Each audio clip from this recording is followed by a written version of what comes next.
Have you ever wondered why some phases of life seem to last an eternity? Why certain pains insist on remaining when all you want is to move on? Is there really a meaning behind so much suffering? What if I told you that perhaps you're going through the most important moment of your life without even realizing it? These questions may seem heavy, I know. But they are questions we all ask ourselves at some point, especially when life puts us in situations that test our faith, our strength, and our hope. Perhaps you are experiencing exactly that right now. Perhaps you feel lost, tired of fighting, without understanding the purpose of so much struggle. And it is precisely for you that this message was prepared. Today we're going to talk about something profound, something that can completely transform the way you see your challenges. We're going to talk about how every storm you face, every dark night that seems endless, every tear shed in the silence of your room is part of a transformative process that you can't yet fully see. And most importantly, we're going to talk about how all of this, absolutely all of it, will pass. Before we begin, I invite you to subscribe to the channel and leave a like. This helps us immensely to spread this message to more people who, like you, need to hear that they are not alone. The crossing of the desert. There's a powerful image that always comes to mind when I think about difficult times: the journey through the desert. The people of Israel spent 40 years crossing the desert before reaching the Promised Land. 40 years. Can you imagine? Decades of uncertainty, scarcity, scorching heat during the day and intense cold at night. Days that seemed the same, with no sign that anything was changing or evolving. But here's the truth that many don't realize. The desert wasn't just a path between two places. The desert itself was a fundamental part of the journey. It was there that an entire generation of slaves needed to transform into a free people. It was there that minds conditioned by oppression needed to learn to think like free, dignified people, capable of building a new history. The desert was the school of transformation, and maybe, just maybe, you too are in your own desert right now. Not necessarily a physical place, but a moment in life where everything seems barren, difficult, without perspective. Where you wake up every day with that heavy feeling, wondering when all this will finally change. But what if I told you that this desert isn't a punishment? What if it's actually your greatest opportunity for transformation? What if it's precisely in this arid place that you're becoming the person you need to be to live the next chapter of your life? What suffering really teaches our modern culture has taught us to avoid suffering at all costs. We live in the age of immediacy, where everything needs to be fast, easy, and painless. We want instant results, magic solutions, shortcuts to success and happiness. And when suffering appears, our first reaction is, "Why me? This shouldn't be happening to me." But the spiritual truth that few have the courage to accept is this: suffering is one of the greatest teachers we can have in this life. I'm not talking about glorifying pain or intentionally seeking suffering. I'm talking about recognizing that when it inevitably arrives, it brings with it lessons that no other experience could teach us. Suffering teaches us empathy. When you experience pain, you develop a unique sensitivity to the pain of others. You become able to look into someone's eyes and recognize a silent battle that no one else notices. This is a wisdom that cannot be learned from books or motivational speeches. It can only be learned through living. Suffering teaches us humility. It takes us off the pedestal of self-sufficiency and shows us that we are human, fragile, and dependent. And there is nothing wrong with that. In fact, it is precisely when we recognize our fragility that we open ourselves to receive help, whether from people or from God Himself. Suffering teaches us strength. Yes, it seems contradictory, but it's the purest truth. It is under pressure that diamonds are formed. It is in fire that gold is purified, and it is in difficulty that we discover an inner strength we didn't even know existed. How many times have you surprised yourself with your own ability to resist, to move forward, to wake up the next day and try again? There's a biblical passage that always deeply touches me. It's in 2 Corinthians chapter 12, verse 9, where Paul recounts that the Lord told him, "My grace is sufficient for you, for my power is made perfect in weakness." What a powerful message. God's power is not manifested when we are strong and confident in our own abilities. It is manifested precisely when we recognize that we cannot do it alone, when we surrender and say, "Lord, I need you." The story of the butterfly. Let me tell you a story that perfectly illustrates this process of transformation through hardship. A man found a butterfly cocoon and decided to take it home to observe it. Days later, he noticed a small hole in the cocoon and that the butterfly was struggling to get out. He spent hours watching this intense struggle. The butterfly would try, rest, try again, but seemed to make no progress. The hole remained small and it seemed trapped. Moved by compassion, the man thought, "I'll help this poor creature." He took a pair of scissors and carefully cut the cocoon, making it easier for the butterfly to emerge. It came out immediately, but something was wrong. Its body was swollen and its wings were small and wrinkled. The man waited, thinking that soon the body would shrink and the wings would expand, but that never happened. The butterfly spent the rest of its life crawling around with a withered body and atrophied wings, unable to fly. What the man didn't know, through his misguided kindness, was that the struggle to emerge from the cocoon was necessary. It was through this intense effort that the butterfly forced the fluids from its body into its wings, preparing them for flight. It was the resistance of the cocoon that strengthened the butterfly's wings. Without the struggle, without the resistance, there would be no complete transformation. Do you understand the depth of this story? How many times have you asked God to take away your difficulties, to make your path easier, to remove obstacles? And how many times has He seemed not to answer that prayer? Perhaps, just perhaps, it's because He knows that it is precisely through this struggle that you are developing the wings you will need to fly in the future. The process can be painful, slow, and exhausting, but it's necessary. Trust in that. The silence of God is not absence. One of the most distressing moments on the spiritual journey is when it seems that God is silent. You pray, you cry out, you seek answers, but all you get in return is a deafening silence. It's as if your prayers are lost in the void, as if no one is listening. At times like these, it's easy to fall into despair. It's tempting to think, God has abandoned me. He doesn't care about what I'm going through. Maybe I did something wrong and that's why He rejected me. But let me tell you something important. God's silence is never abandonment. Never. Sometimes God is most present precisely in the moments when we feel His absence the most. Imagine a child learning to walk. At first, the father holds their hands firmly, providing full support. But there comes a moment when the father needs to let go so the child can take their own steps. He doesn't disappear. He remains there, attentive, ready to cushion any fall, but He gives the child space to develop their own strength, their own balance. God's silence often works like this. He is giving you space to discover your own strength, your own faith. He is teaching you to walk not only when you feel His obvious presence, but also when you feel nothing but emptiness, because true faith is not that which arises only in moments of certainty and comfort.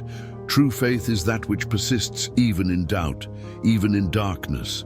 The prophet Habakkuk experienced this intensely. He cried out to God, "How long, Lord, must I call for help, and you do not listen?" Habakkuk 1:2. He was distressed by the injustice around him and felt that God was not answering. But at the end of the book, even without having received all the answers he sought, Habakkuk declares one of the most powerful statements of faith in the Bible. Though the fig tree does not bud, and there are no grapes on the vines. Though the olive crop fails and the fields produce no food, though there are no sheep in the pen and no cattle in the stalls, yet I will rejoice in the Lord. I will be joyful in God my Savior. Habakkuk 3:17-18. That is mature faith. It is saying, even when nothing makes sense, even when I lose everything, even when I see no evidence of your presence, I still trust in you. Every night has its dawn. One of nature's most constant laws is this: after the darkest night, dawn always comes, always. There is no eternal night. However long it may be, however dark it may seem, it inevitably gives way to daylight. The same principle applies to life. Your emotional, spiritual, and psychological nights are not eternal either. They may be long, painful, and may make you doubt if you will ever see the light again. But dawn will come. It always does. The psalmist, who knew well the nights of the soul, wrote, "Weeping may endure for a night, but joy comes in the morning." Psalm 35. Notice the certainty of this statement. It's not joy may come or joy could come. It is joy will come. It is a promise, not a possibility. But here's something important we need to understand. Dawn doesn't just come to end the night. It comes to show us a new landscape, to reveal colors and shapes that the darkness hid. When you pass through your night and finally reach your dawn, you will no longer be the same person who entered the darkness. You will have learned, grown, transformed. Night has a purpose. It's not just a boring interval until day returns. Night has its own lessons, its own beauty. It is at night that the stars shine. It is in the silence of the night that we often hear our own soul most clearly, our deepest thoughts. It is at night that we learn about rest, about surrender, about trust. The Valley of Shadows. Psalm 23 is probably one of the best known and most beloved texts in the entire Bible. Almost everyone knows at least a passage from it. But today, I want to draw your attention to a specific line. Even though I walk through the valley of the shadow of death, I will fear no evil, for you are with me. Psalm 23:4. Notice that the psalmist doesn't say, if I walk, or in case I need to walk. He says, even if I walk. He acknowledges that passing through the valley is inevitable. We will all, at some point, have to cross our own valleys of shadow. But here's the crucial detail. He says, walk through the valley, not stay in the valley. The valley is a passage, not a permanent dwelling. You are passing through it, traversing it. It may seem that you are trapped there, that you will never leave. But that is an illusion caused by the darkness. The truth is that you are in motion even when you don't realize it. Every day you wake up and decide to continue, you are taking another step through the valley. And there's more. The psalmist doesn't say he will escape evil or avoid danger. He says he will not fear. There's a huge difference. Fear doesn't necessarily come from the presence of danger, but from the feeling of being alone in the face of it. When we know we are not alone, that someone strong and trustworthy is with us, that same danger loses its power to paralyze us. God doesn't promise to spare us from all valleys, but He promises to walk with us through them. And that presence makes all the difference. Gratitude in the midst of the storm. It may seem strange to talk about gratitude when we are going through difficulties. How can we be grateful when everything seems to be falling apart? How can we have a grateful heart when the pain is so great? But gratitude doesn't have to be for the difficult circumstance itself. Gratitude can be for the small blessings that remain present even amidst the chaos. For the sun that continues to rise, for the air that enters your lungs, for the people who remain by your side, for the strength you didn't know you had until you needed it. Gratitude in the midst of difficulty is an act of spiritual resilience. It's you saying, this situation will not steal my ability to see what is still good. This pain will not blind my eyes to the blessings that remain. And here's something powerful. Gratitude transforms your perspective. When you choose to focus on what you have instead of what you've lost, When you choose to be grateful for what still works, instead of lamenting what's broken, something changes within you. The external situation may remain the same, but your internal experience of that situation transforms. Paul, the apostle, wrote many of his most powerful letters from prison. He was chained, confined, facing persecution, but his words overflow with gratitude and joy. In Philippians 4:11-12 he says, "I have learned to be content whatever the circumstances. I know what it is to be in need, and I know what it is to have plenty. I have learned the secret of being content in any and every situation, whether well-fed or hungry, whether living in plenty or in want." He learned, contentment is not something that comes naturally. It is a spiritual discipline that develops with practice, especially in difficult times. Looking back with new eyes, one day, when you're on the other side of this situation that now seems impossible to overcome, you'll look back, and you know what you'll see. You'll see a path marked by footprints of persistence. You'll see moments when you were sure you couldn't take another step, but you did. You'll see nights that seemed endless, but that ended. You'll see tears that fell, but that also dried. And most importantly, you will see growth. You will realize that the person who went into that storm is not the same person who came out of it. You will be stronger, wiser, more compassionate. You will have a depth that can only be acquired by going through depths. Often, the most inspiring people we know are those who have walked through the darkest valleys. They have a special light in their eyes, wisdom in their voice, and a strength of character that comes only from being tested and standing firm. You are becoming that person right now, even if you don't realize it. Even if today you feel weak, broken, on the verge of giving up, you are being refined, strengthened, transformed. Everything will calm down. And now, I want to tell you something that needs to resonate deep within you. Everything passes, everything. The pain that seems unbearable today will pass. The situation that seems hopeless today will pass. The night that seems endless today will pass. The desert that seems interminable today will pass. This is not naive optimism or superficial wishful thinking. It is a spiritual and practical truth proven by the history of all humanity. Everything is transient. The seasons change. The tides rise and fall. Life is a constant flow of transformation. What you are experiencing today, however intense it may be, is temporary. You won't be stuck in this place forever. This difficult moment is just that, a moment. It's not your whole life. It's not your final destination. It's a passage. And while you wait for this moment to pass, while you go through it, remember, you are stronger than you think. You have already survived 100% of your worst days so far. Every previous difficulty that seemed impossible to overcome, you have overcome. And you will overcome this one too. Take a deep breath. Take one step at a time. Don't try to carry the weight of the entire journey all at once. Just focus on getting through today, and tomorrow you can worry about tomorrow. One day at a time, one breath at a time, one choice to continue at a time. Be grateful for what still remains. Be grateful for the strength you find even when you think you have none left. Be grateful for the people who stay. Be grateful for the hope that endures, even if it's just a fragile spark deep in your heart. And above all, be grateful because this too shall pass.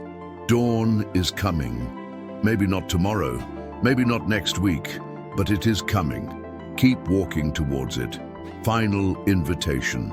If this message touched your heart in any way, write in the comments, "This too shall pass."